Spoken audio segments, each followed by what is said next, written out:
at sa tingin niya ay gawa-gawa lang ang kwento tungkol sa crater. Bigla silang nakarinig ng malakas na ugong at natuklasan na may ilang piraso ng kometa na bumabagsak mula sa langit. Dali-daling kumapit ang lahat sa isang puno bago lumipad sa ibabaw nila ang mga tipak na winasak ang tuktok ng mga halaman.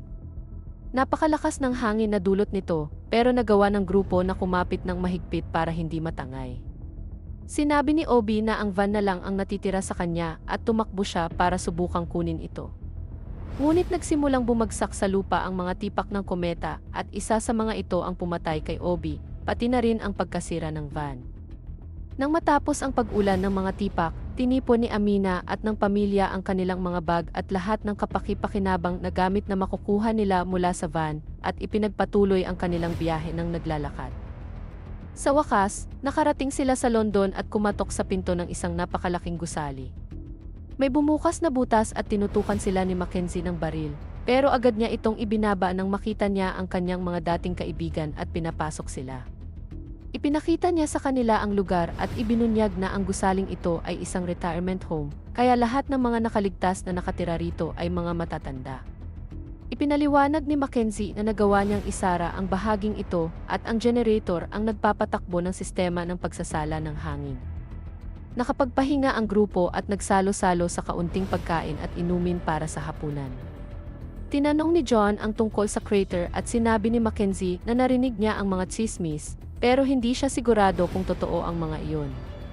May maririnig na mga sigawan at putok ng baril sa mga kalye at kinumpirma ni Mackenzie na hindi naligtas ang London. Maya-maya, sinubukan ni Allison na matulog pero patuloy niyang naririnig ang pag-ubo ni John sa banyo. Nang tumingin siya sa lababo, nakita niya ang dugo.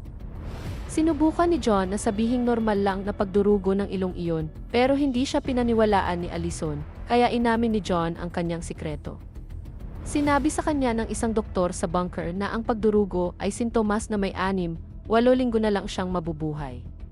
Nabigla at gumuho ang loob ni Allison at gusto niyang manatili sa retirement home para tahimik na magkasama ang pamilya sa mga huling araw ni John.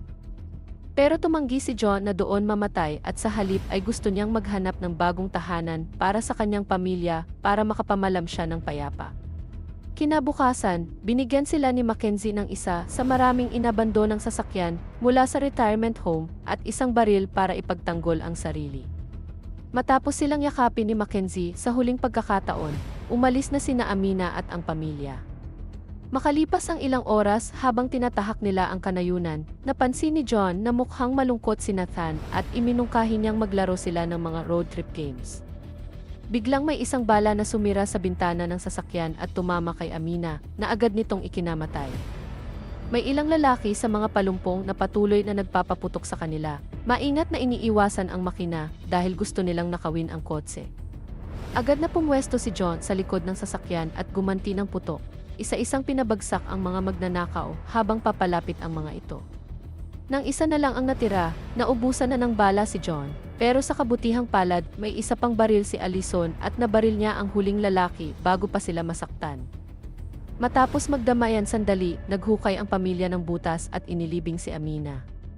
Nagdasal si John bilang huling pamamaalam at napansin ni Nathan na kakaiba iyon dahil ang pagdarasal ay parang pagnanais ng mabuti sa isang taong patay na.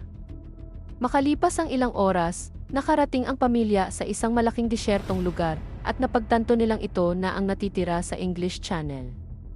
Kahit papaano, ibig sabihin nito ay hindi na nila kailangan ng bangka.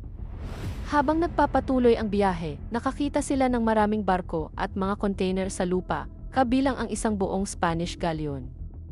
Pagkaraan ng ilang milya, natagpuan nilang barado ang daan ng maraming sasakyan at mga survivor na hindi gumagalaw. Lumalabas na may napakalaking bangin sa pagitan ng England at France na maaari lamang tawirin sa pamamagitan ng paglakad sa isang napakapanganib na tulay na gawa sa lubid. Takot na takot si Nathan at sinabing hindi niya kaya si John ang naunang tumawid para maging halimbawa at magbigay lakas ng loob. Dahan-dahan at maingat na naglakad ang pamilya sa lubid.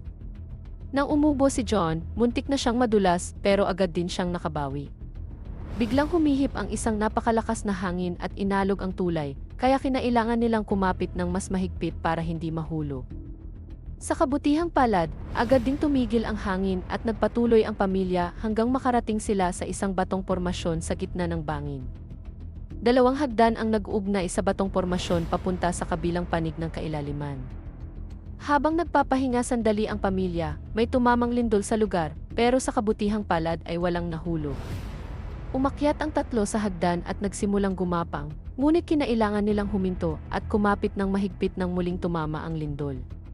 May mga batong nahuhulog mula sa mga pader ng bangin at hindi nagtagal ay naputol ang tulay na lubid na naging dahilan para mahulog ang ilang tao.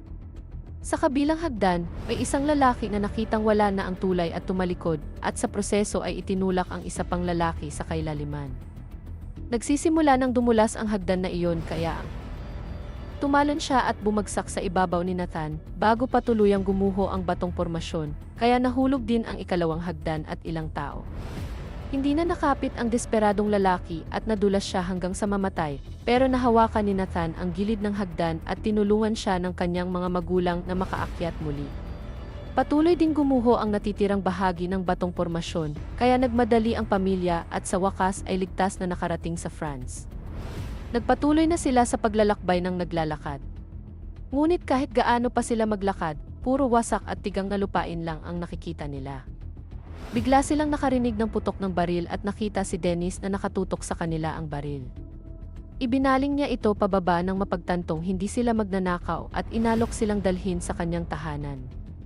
Makalipas ang ilang minuto, nakarating ang grupo sa Hilagang France. Kasalukuyang nakatira si Dennis sa isang lumang pabrika na pinapagana niya gamit ang makina ng isang sasakyan na siya namang pinapagana ng mga solar panel.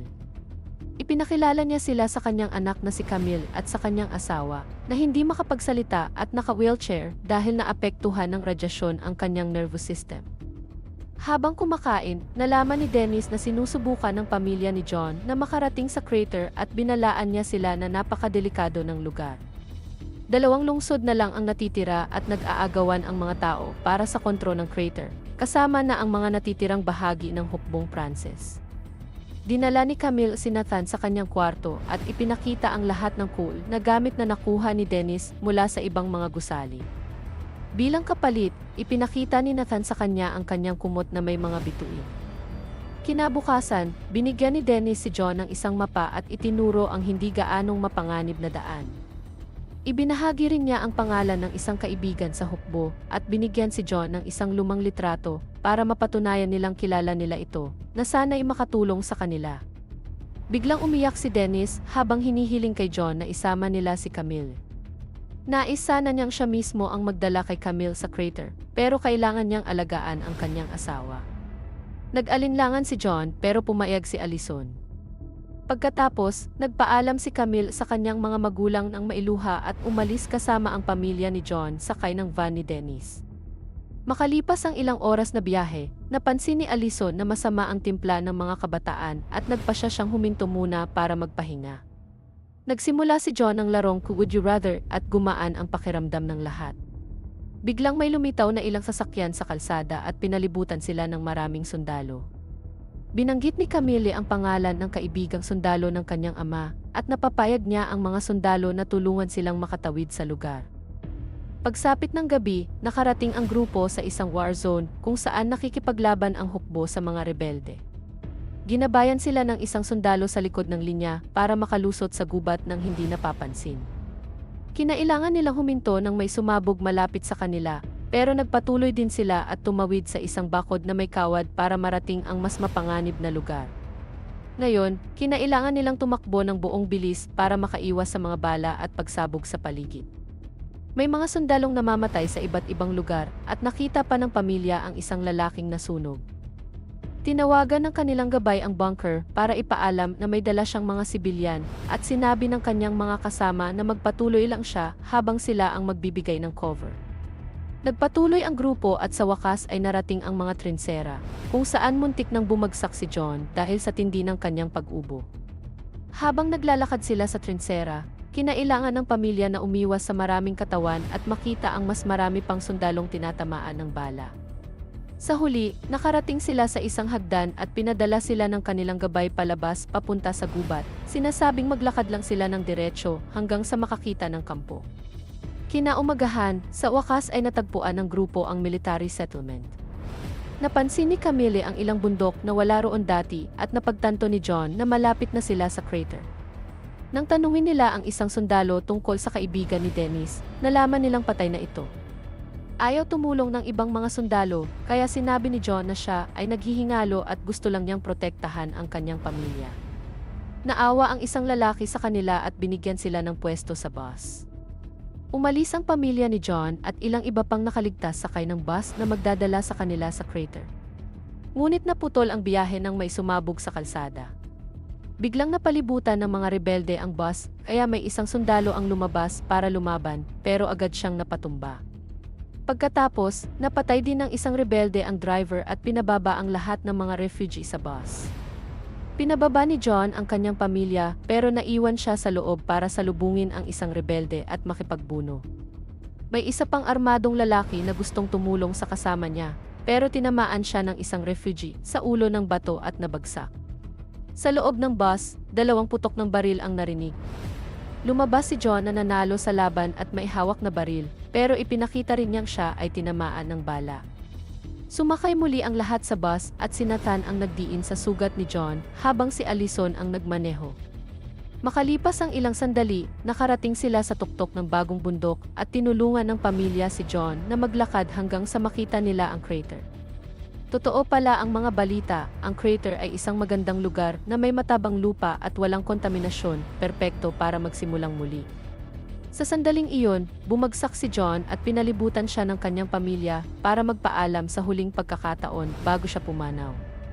Umiiyak ang lahat habang inuulit ni Nathan ang mga dasal ng kanyang ama. Siguraduhin mag-subscribe at i-on ang notifications para makapanood pa kayo ng mas maraming video na tulad nito. Salamat sa panonood!